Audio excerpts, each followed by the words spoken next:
Hello, welcome to the video. My name is Nick Markey, multi-year veteran of Universus and former playtest and design team member. What I lack in accolades for this game, I make up for in history. I'll be exploring the wide world of Universus with a man who needs no introduction, but is getting one anyways, Ryan Kogod. Ryan? Hey guys, my name is Ryan Kogod. I'm on Let's Talk UVS team. You can find me in most of the UVS discords as Jazzy. A little bit about me: I'm a 2024 Worlds qualifier, notable points grinder. My biggest accolade that you probably may or may haven't seen was in 2024. I took second place in the Winter Webcam Warm-Up. I was playing Endeavor 3, and in classic Endeavor fashion, I didn't lose a round, but still took second because my Discord crashed 2 times, losing to Will Howard. So that's me. Well, welcome in, Ryan. Welcome in, Ryan. Thanks for having me. Yeah, right. So I'm excited about this because we've been talking about sitting down for a while and getting into some Universus stuff and having a good time here today. So I think you just got back from a little regional, did you not? Oh yes. Lovely Denver, Colorado, which was an awesome but yet disappointment time for me. But it was fun. I had a good time. Let's get right into it. Ryan, what were you playing? Yeah, so I decided to go into Denver playing King Ghidorah on Void. I was going back and forth playing a lot of testing with my team, a lot of locals testing. I started off with Void Rodan. My problem was I played Void Rodan or All Rodan for 8 months last year, so I kind of wanted to change it up. I played Godzilla at Worlds, so why not play another Godzilla character, huh? So I went with King Ghidorah, and I went with Void because I wanted to play the new cards. Especially Sweeping Daggers, Animus Shot, Aerial Goblin Bolt, Nonagon, all these crazy Void cards, and I think it just really works well in the King Ghidorah package. I was inspired by the great Ben Lambright to kind of do an iteration of his Worlds deck list that he took to Worlds. But just updated it with the new Critical Role stuff. The big killers in the deck, obviously you got Sweeping Daggers and then Violent Animus Shot, an Aerial Goblin Bolt. The point of the deck was a lot of control on defense, a really good amount of card draw with Rejuve Smash, Botan's Coaching, Attitude Selector, and then a lot of card ripping from hand. So the Ripper arrives, Animus Shots, stuff like that, and then the big one, Try Gravity Beam. Try to get it so that if you make a mistake where like you pass with 2 cards in your hand, it's gonna be really hard to defend against because I'm gonna do everything I can to get them out of your hand, right? King Ghidorah's like really cool trick on Void that I abused a lot and was kind of like the centerpiece of the deck was Rejuve Smash. Basically, on your turn, if you only had 1 attack in your hand and you needed the card draw on demand, you would play the 1 attack, commit King Ghidorah, get the Rejuve Smash, be able to draw 2, gain 2. And you could do the same thing on defense, which was awesome. It's also obviously abusing the wonderful card Combined Firepower to be able to pump stuff out of nowhere and then be able to block on defense for free, essentially, because King Ghidorah removes a card so you could proc it basically anytime at will. Has on-demand card draw with Attitude Selector, because Attitude Selector also works off King Ghidorah, so when you remove from hand from King Ghidorah, you replenish that card by respawning Attitude Selector. And same thing with like Botan's Coaching. Botan's Coaching with Attitude Selector is essentially discard 1, draw 2. So it's a lot of really cool stuff. The big dunk in the deck was repeated 100% Smash. A lot of people traditionally, when they play Void King Ghidorah, play the 2 check that says like discard your hand for the pay for powerful. I just wasn't willing to play the 2 check, so I supplemented that out with repeated 100% Smash, and it kind of works together with Rejuve. So you like play an attack, play Rejuve, play repeated, be able to ready to. So it worked really well. My thought of bringing King Ghidorah into this event was I just didn't want to get one shot. Nick Reagan, as everybody saw, I believe that there was 4 in top cuts, was absolutely destroying people on turn 2. I think Wub and Nick Reagan himself were absolutely destroying people, playing 20-minute games, eating people alive on turn 2, and there's nothing you could do about it. Where with King Ghidorah on his face, it basically is challenging him. You have to play 3 attacks, and if I block 1, I still get a turn, right? Mm-hmm. And most of the times they either have to commit or do something. And a big part about that is the Sweeping Daggers, right? Sweeping Daggers, I think, is the most influential card in this deck because it basically says, I get to play your strongest move all the time. And the cool part about sweeping daggers is it removes as a cost the burn for one, so you can proc combined firepower. So it works really intuitive. My record didn't really show that much. I went through the gauntlet, which I'll go over in a little bit, but the deck is void good stuff, combined firepower, I'm with you, loss of consciousness, turtle, defensive stuff. So looking at this deck list, one of my favorite things to do is kind of look at the sideboard and see what's in there. And one card that stands out particularly right away to me is one of my favorite cards that's come out in recent memory, and it's Tattered Costume. It's the 2/5 asset from the My Hero Dark Hero Arc Challenger Series deck. I would almost always have that on the main board as like a one of. What's the idea of what's going on here on the sideboard overall? Yeah, sometimes just not a lot of decks play actions to make it, necessarily worth it. I did side it in a couple times where I needed it, where there was a lot of really heavy action decks, like in teams, for example. I played 2 Scanlans, and those were immediate side-ins because Scanlan's hand just says commit my character, and I'm like, yeah, no thanks. But I don't think it was really main board worthy, but I did really like it in the side, and it did do work for me. So I'm also noticing in your sideboard here, you have a lot of like 1-ofs and 2-ofs in there, which I absolutely love. It's kind of the silver bullet strategy that I like to go with here. Did you feel like you're hitting all your silver bullets throughout the weekend? To be honest, I didn't use the full capacity of my side. It was more for emergencies to make 1-ofs into 2-ofs. So for like example, condescending explanation is a 1x, and Icy Blade is a 1x in the main, and I just side him and then make him 2x to be more consistent. Condescending explanation, obviously, just remove him, discard a momentum, remove the card, flip the attack, great defense. And Icy Blade with some good tech because one, it check a 5, which just gets more cards in my discard pile for like attacks for me to go pick up with Ghidorah. And the big thing that I was really scared of is people sweeping daggers my own Ice Sword execution to commit my board, where Icy Blade just says, yeah, no thanks. So that was kind of like the defense that I was looking for. Or really, really stun heavy decks like the Mitch decks. That's why also Elasticity was in there as well as a little bit more stun protection. I'm running Keeping Ares Safe as like kind of like my main stun board stun protection, which helped a lot. But if I needed more, that's where the Elasticities and the Icy Blades would come in. Jaw Titan attacks, specifically there for any of the recoup time, Ymir, life gain stuff. It just says, Ghidorah, I'm going to pick this up, I'm going to play this, and you can't gain life. And it kind of disrupts their game plan. Barrier Shield was just to bring a third one in for those really heavy aggro decks like the Mirko 2s and stuff, where I needed to see a Barrier Shield on turn 2 or really tried to dig for it. So overall, it worked out great. I don't know if I really would have changed anything, but I just didn't use it as much as I thought I was going to. So let's get into what my favorite part of a tournament is, especially a big one where you get to see everybody, is actually playing the game. Ryan, I don't think you had what you describe as the best run of your lifetime there, but a run nonetheless here, man. Let's go through it. Yeah. It was rough, to say the least. I played the gauntlet, as the kids say. Round 1, I played the mirror. I played Evil King Ghidorah against Brian Garza. Shout out Response on Play podcast. Started off the tournament unbelievably rough. I won the die roll. I drew a hand of 2 foundations, pitched it to draw 1 foundation. Played the 1 foundation, pitched an attack, drew my hand size to only have attacks, played 1 attack, checked a 3, committed, played a rejuve on a 6 just to attempt to draw cards, checked another 3, turn ended, back to Brian.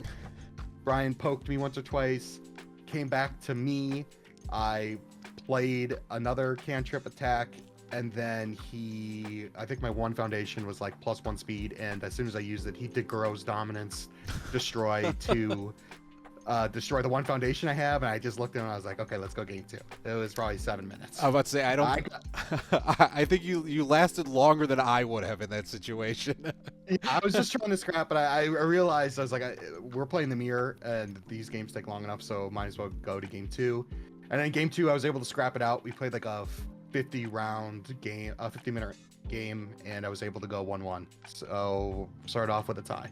Okay, so I mean, a tie is not obviously ideal, but it's still good here. What about round 2? Yeah, still in it. Yeah. Round 2, I played Barlow. Barlow playing Tyrion. He game 1 got Exodia 4 tips Imperial. Basically said every time I blocked, he got 4 momentum, and it was incredible. Every single hand or every time he played an attack, it was absorbed energy strike. So he would remove my momentum, which then made it so I couldn't hack her, and it was over pretty quick. Game 2, I think we went to overtime, and I just couldn't kill him. I think I got him pretty low, but I wasn't able to finish it, so that was my first loss of the day. I just realized, because I haven't played very much of the Critical Role characters or anything like that, and I've kind of built a lot of characters, but I haven't really put them to paper or taken to look at them. And the idea of 4 gold tips Imperials in your stage is actually pretty like gross, and that sounds not ideal to be up against. Yeah, it was doomed. It was either I block this attack and then he gets 4 momentum, or he deals damage and still gets a momentum. So it puts you in a lose-lose situation. It sucked. Gotcha here. So then we move on to round 3. Yeah, round 3, I got paired up into multi-world champion Tim Keefe playing Sam. And that character sucks to play against King Ghidorah because I want my enhanced step, and he would not let me have it. Yeah. Sam says, end this enhanced step once per turn. So I would play my attack, and then if I didn't have another attack in my hand, he would just end the enhanced step, and therefore I couldn't King Ghidorah. So it was really rough. We went back and forth. I think he took game 1, and then I took game 2, and then we couldn't finish game 3. So another tie. Another 1-1. Oh, another tie sitting there. Or 1-2. 1-2. Yeah. Yeah. That's I mean, honestly, I've been playing a long time, and you know, even sitting at the same table near Tim Keefe is like terrifying, let alone having to play after the first 2 rounds of talent that you go up against there. So that was the first time playing him too, so it was a little nerve-wracking, but I mean, at the end of the day, looking back on it, I was happy to tie him. So yeah, no, honestly, anytime you can tie with somebody at that caliber of skill, it feels pretty good. Let's move on to round 4 then. You're 0-1-2. Yeah, round 4, I got matched up into a Hanji 2.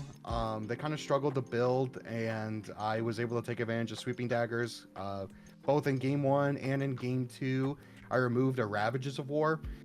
So they discarded a card, discarded momentum, destroyed a foundation, and it was just brutal. Along with my other forceful discard ways with Anima Shot. It was rough. I think I won pretty handily there, but I felt pretty bad for the guy because I just took all of his good stuff. Yeah, unfortunately, just pilfer it all up. That's how you got to win the game sometimes, though. You know, I think that's what makes Sweeping Dagger so cool too. I think that as a card, it's kind of like, hey, anybody I run into at any point in any game, like, you know, at a major, they're mostly going to be playing good, high functioning, high stats attacks that are really going to have a lot of stuff that you're going to want. And so being able to kind of just like reverse dunk that on people sometimes could just be way too overwhelming, especially if they get something in their discard early enough and they can't capitalize on it. It actually affected my decisions because usually like King Ghidorahs are really successful. King Ghidorahs play on the evil symbol, and their true dunk in that deck is true 100%, right? And that was the reason that I didn't want to play that, was because I was so afraid that Sweeping Daggers were just going to take away my own true 100%. So my thought was, why take it away from me when I can take it away from you? Yeah, exactly. That's not a bad policy to have in a gameplay. Right. All right. So after this, we move on to round 5. And how was that? Round 5 was tough. I played against the Byakuo. If I remember correctly, I lost the die roll. I was actually able to win game 1 pretty quick by getting some really good combined firepowers off on turn 3.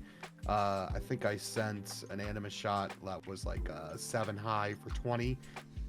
So I won that game pretty quick. Game 2, I lost pretty quick, and then game 3 was a grind. It actually came down to pretty much, I think, a couple minutes left in time. I was going for the kill. I was really deep in the deadlock.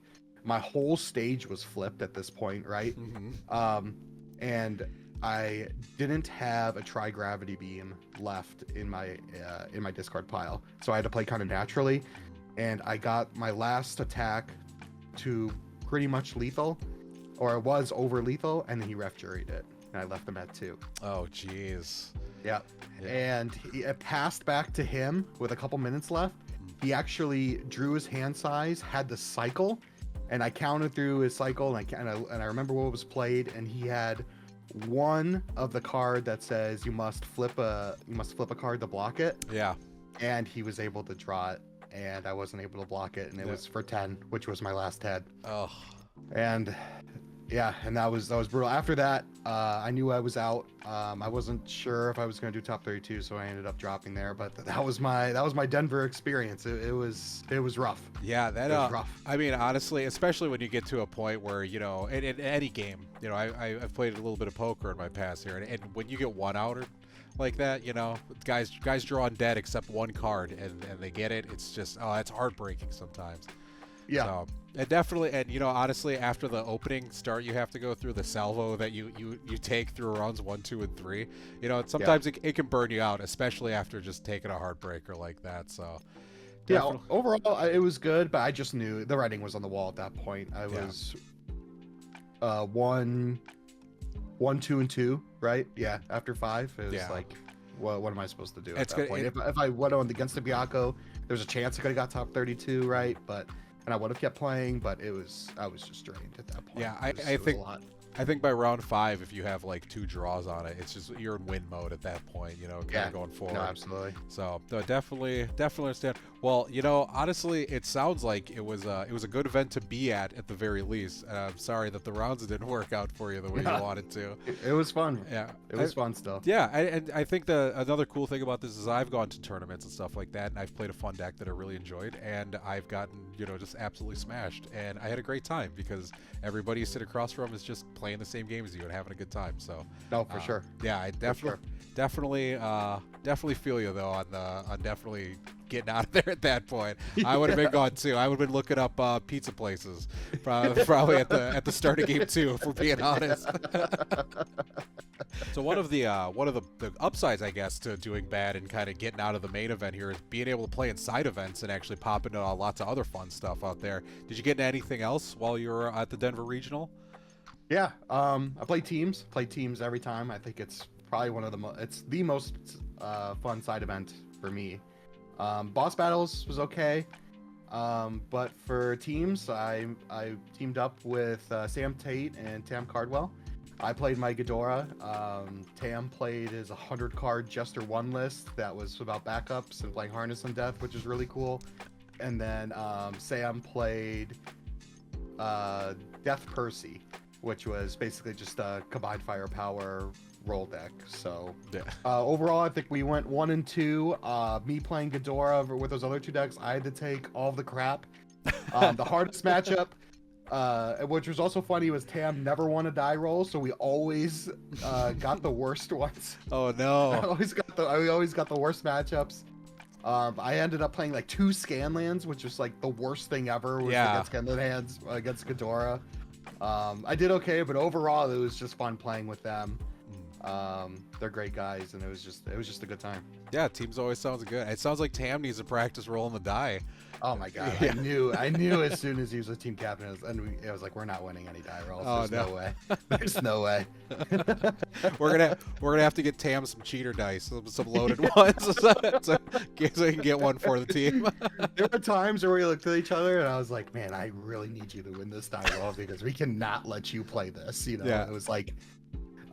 And of course, never. We always got it. They always got what they wanted. And then me playing Ghidorah versus those other 2 decks, I always had to take the worst deck, like the craziest, you know. And so I didn't really have a good time because I was fighting for my life out here. And they get to play the cool stuff, you know, get to do their own cool stuff. And I'm like, man, I just need to get the W for us. But hey, man, every team needs an anchor, man. Every team needs an anchor. Yeah. Let's get into the meta. You know, let's talk about what was popping after Hex. What's good? What's bad? What do I think need to be changed? Top Cuts, my newest Let's Talk UVS team member, Andrew Porat, took down the event. Congratulations to Andrew. Well deserved. Guy's been grinding. He like crazy, playing a bunch of games in Discord, getting ready for this deck, and then overall, last year he was just had a rough go. Made a lot of top cuts, but never could finally go through and break through an event, and he finally did it. So I'm really happy that he was able to do that. Otherwise, second was Justin Martin playing Mitchell Smino. We had a Hanji and then a bunch of Nick Reagans and a bunch of Tyrians that rounded off the top. Why is so I know Nick Reagan is kind of like I don't want to say he's the shiny new toy or anything like that, because very clearly the character is very strong. But is this necessarily kind of like an easy to build deck for people to pick up for, or is this kind of like a, hey, there's a bunch of fun stuff, we're just gonna throw all the good stuff together here? Because I've never built the character, and I'm kind of on the outside looking in on him. So at a outside perspective, it's kind of daunting because it's like 115 cards. Because you remove 8 cards for every enhance on an attack, right? You can even do it on their turn. So you need to have a thick deck to be able to supplement that. But at the same time, the amount of stuff that you can get out of those 8 cards is unbelievable, right? You play a true 100%, you use the true 100% ability, you mill 8, you get another true 100%, and now you just doubled up on it, and it's all of a sudden a 25 for 30 or whatever it is, and you're just like, catch. Yeah. And if you don't have an answer for it, you kind of just die.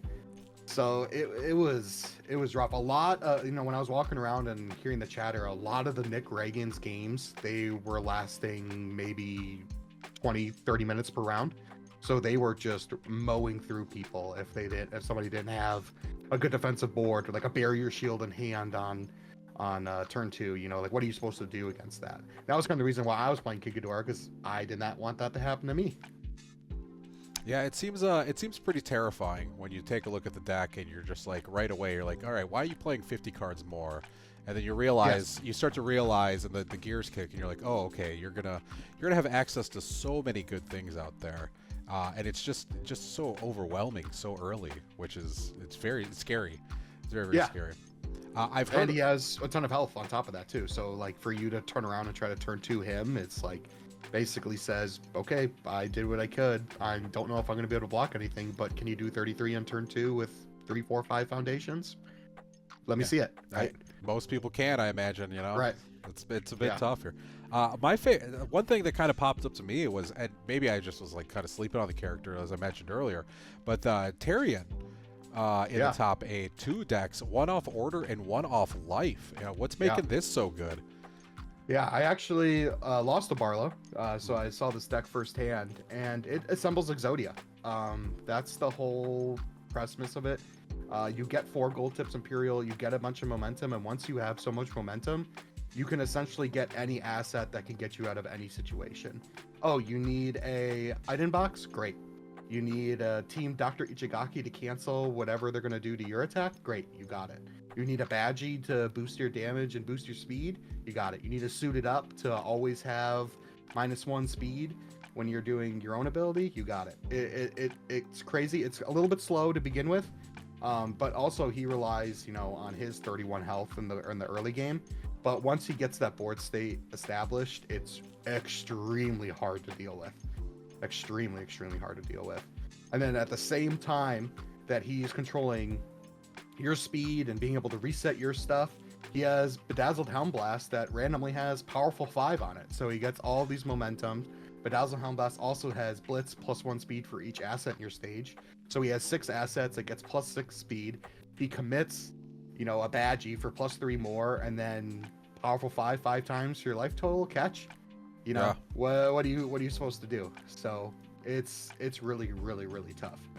And all of the foundations, or a majority of the foundations, is either card draw or defense. So Aaron Sidestep, new number 1, and then has defense in the main board, like Big Fist Bash, just being able to Breaker 3, and Ventor's Creation, being able to remove a Big Fist Bash so that you can also Breaker 3 as well. It's a toolbox. That's all he is. And once you get established, it's really, really hard to overcome. Yeah, it seems very interesting. A lot of people I've heard say like, oh, this is the new Mimic or so on and so forth. But I feel like they kind of play similar but not. They kind of Yes. obviously an asset focus here, but I feel like Tyrion is just like kind of cruel to some people once it's all said and done. It you know. Well, basically, if you're a Mimic player, you just transition to this. Yeah. Barlow played Mimic at Nationals, so he transitioned to that pretty quickly. Who else? Oh yeah, Nate as well. Nate played Mimic at Nationals, and he transitioned to it. The difference between the Order and the Life deck is I'm pretty sure the Life deck's Big Dunk is playing this really cool card called Scrap Cannon, Oh yeah. which says you may remove assets from your stages if you're playing for this powerful ability. So it's just insane, and also has Gold Tips Imperial and stuff like that. And also don't forget about vertical maneuvering equipment, being able to build that, and then also have just a ton of a momentum. He just controls you like crazy. Yeah, that seems very. It just seems like a very awesome, like well put together, designed character for the game. Like right now, Yeah. like it's just No, for sure. It's more fair Mimic in a sense, right? Mimic was tough because it's just, he doesn't have to play any foundations if he don't want to. So all of your foundation interaction stuff doesn't necessarily matter. Tyrion's just a more fair Mimic because he can't pass checks with foundations, right? So he needs to have some sort of foundation base to be able to play his attacks, whereas Mimic, you didn't need any foundations. You just built a trigger and you were off to the races, right? And then you just swap DR for speed. So instead of not having to block stuff, you now have to block stuff, right? So a little bit more fair, if you want to call that, but it's still extremely powerful. So speaking of powerful, we obviously have 3 Nick Ragans in the top 8. We've got 2 Terions. And we've got a Rodan who wins the event here. We've got a Hage and the Mitchell Samino deck as well here too. I feel like we're kind of getting this point now where a lot of the decks are kind of like saying the same things. Like, I don't want to beat a dead horse here, but everybody is like, oh, combined firepower, this and that, blah, blah, blah. And I've even heard people say, well, it's going to kind of fall out of favor eventually as better actions kind of go in there. But it seems like if you have access to it right now, you just play it. You play all 4 copies of it. Yeah, you do. If you have any sort of way to destroy foundations, remove foundations on face, and able to proc it, you just play it. Like Mirko 2 being able to destroy foundations and destroy the remove cost foundations to proc it is insane. Obviously, Rodan on face removes a card every turn and can proc it. Ghidorah a little bit tougher time, but at any time can remove a card to be able to enhance with it. I was surprised that they didn't do anything with it, the recent ban and errata list. I really thought like my solution for it is just making a monster enhance so that it's still usable in the Challenger series, and still usable by obviously Rodan and Ghidorah, but like Mirko 2, not okay being able to do that, and some of the others like Percy as well. It's a lot, and basically if you can do it, you play it. So yeah, it definitely seems like it's still kind of a hot button card for the metagame right now. And honestly, after Hex came out here, it seems like the game is kind of in a not necessarily like as fast as it was. I feel like it is slowed down in a lot of ways here, but there's still kind of these outliers that are still like kind of spiking how fast a game can end, or how much, what the stats are in a game rolling very quickly, like Nick Ragan being able to turn to literally everybody. Right. It can kind of be a little crazy here.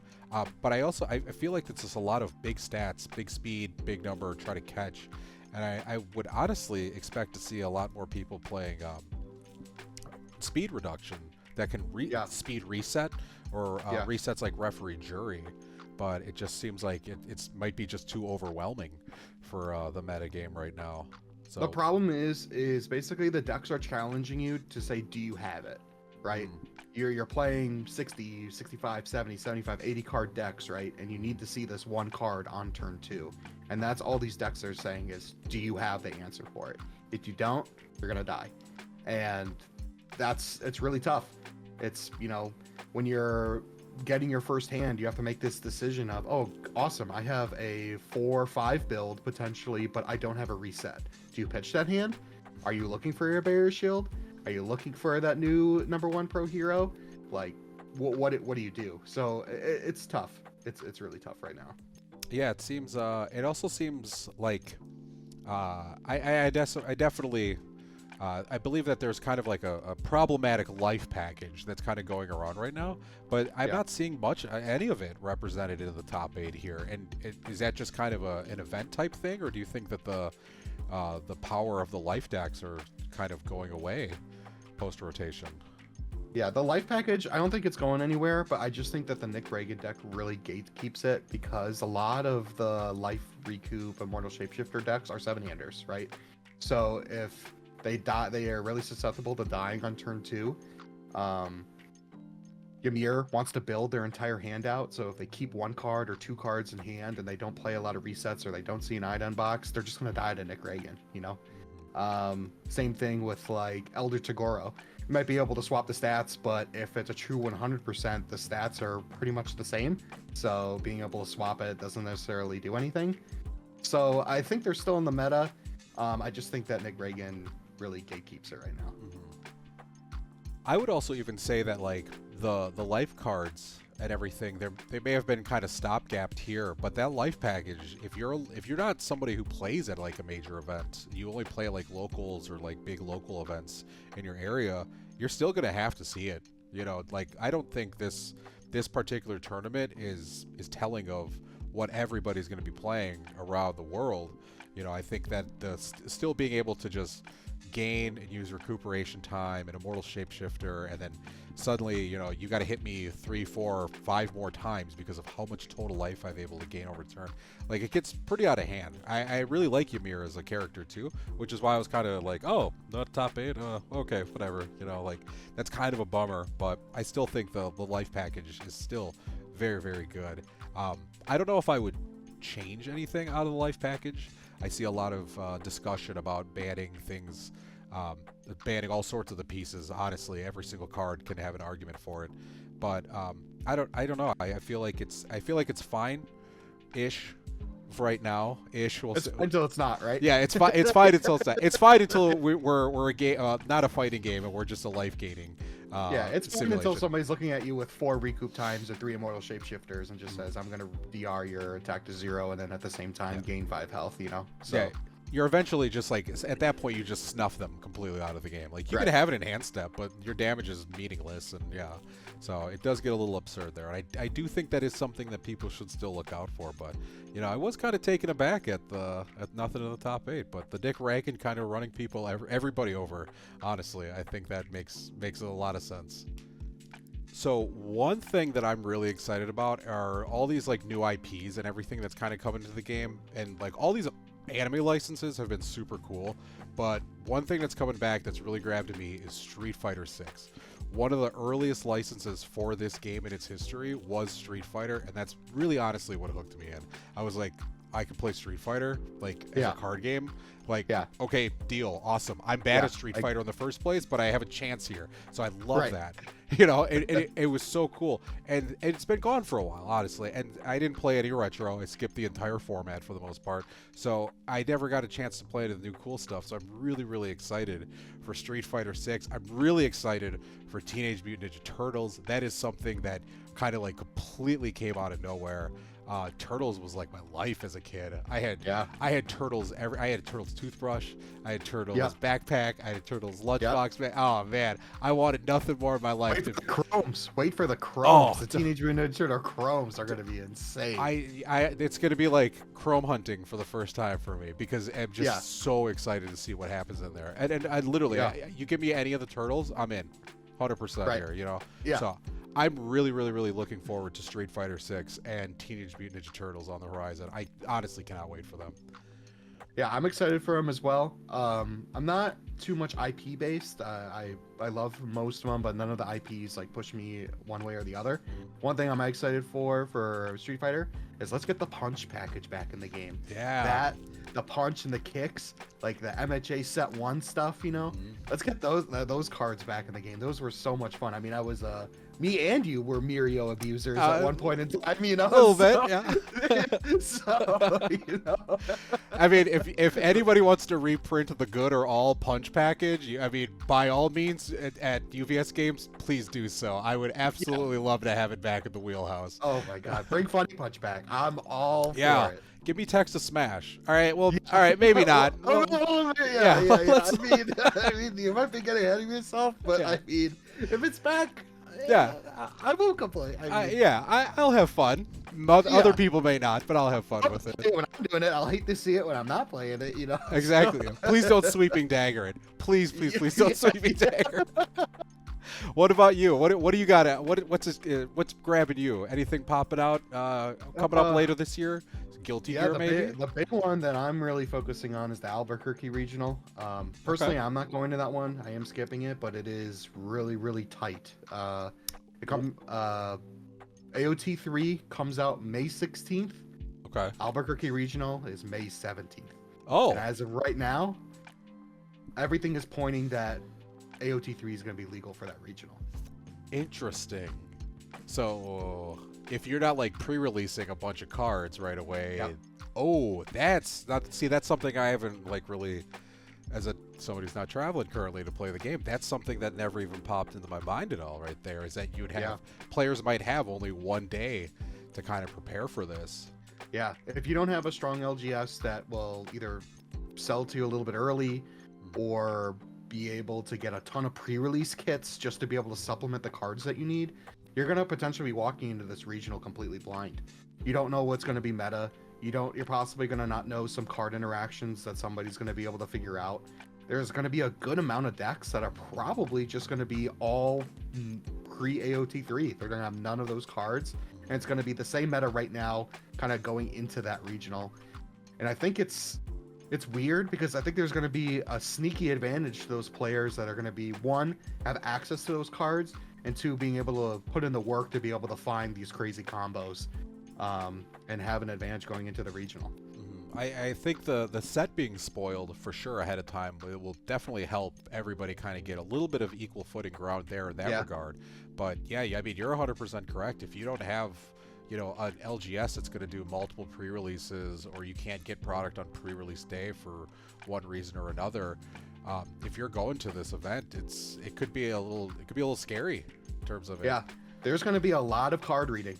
There's going to be a lot of what does that do, or what does your character do, or that does what. There's going to be a lot of that floating around at the table. So just thinking about that too, and that immediately kind of comes to mind for me, that if my opponents are going to be like reading so much, and I inevitably will have to read a lot of things that are going on out there, that kind of like, I don't know, that kind of environment makes me want to play something like particularly aggro or something, because it's like you want to be able to make sure you're getting your games in, possibly, You go into it saying, I don't care what you're doing, I'm just trying to kill you, no matter what, right? I've got good defensive stuff that works, No, definitely, that's a little interesting.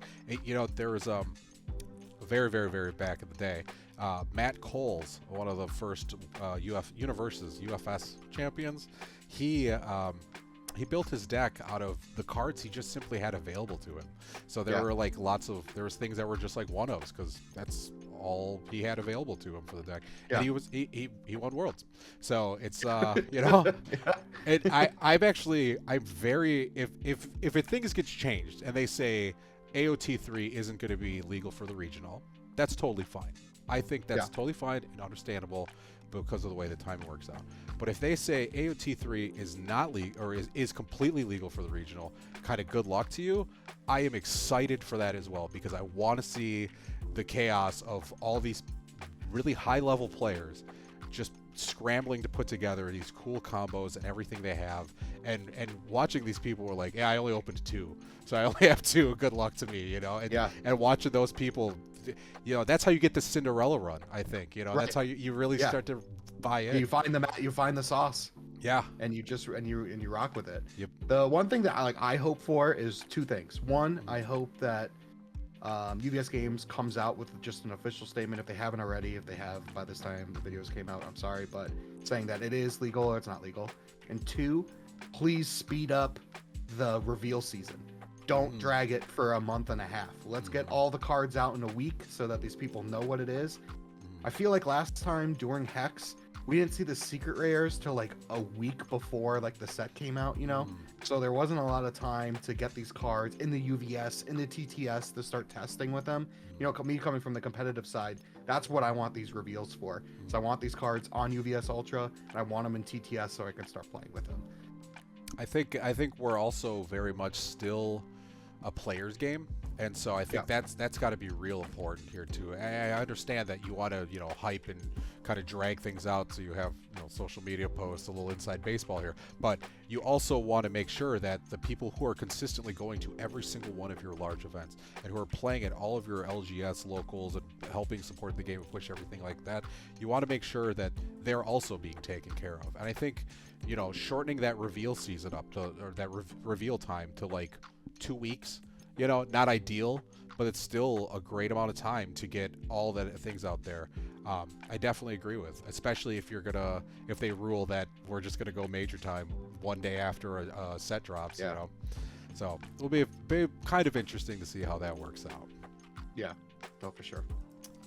All right, everyone. Well, that kind of brings us to the end of our video. Thank you for watching. If you've stuck around and hung out here, you've made it to the end step.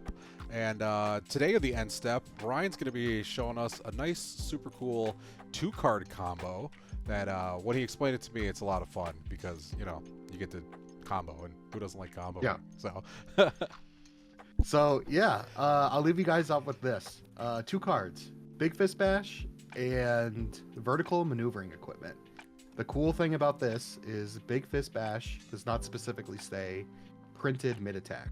So if these are the only 2 cards in your hand and you need to get another attack out there, make that first attack a mid, play the Big Fist Bash, discard 2 cards, and pick up that first attack and kill your rival. just keep going. Just keep going. Anytime you're able to pick up something that's already done damage, it feels great to play it again, knowing that it'll probably do damage again. Yeah, your opponent might look at you a little weird, like you're gonna make this a mid, and then it's gonna hit them hard once they realize what's happening. Yeah, you're not gonna have every mid block, Yeah. Simple as that. Yep. All right. Well, like I said, we've made it to the end phase here. Ryan, thank you for everything today. It's been a great first video, and I hope everybody subscribes, stick around, and you leave comments and let us know what you did. We're going to be rolling out a whole bevy, a slew of videos even. Yeah. A smorgasbord? Maybe not. Oh. Yeah, it's a little too much. Probably we'll get there. a buffet, maybe. But yeah, we've got a lot of things coming on, and I hope you can stick around, hang out with me. My name is Nicholas. This has been Ryan, and this has been The Rival Stage. Have a good day. Thank you, guys.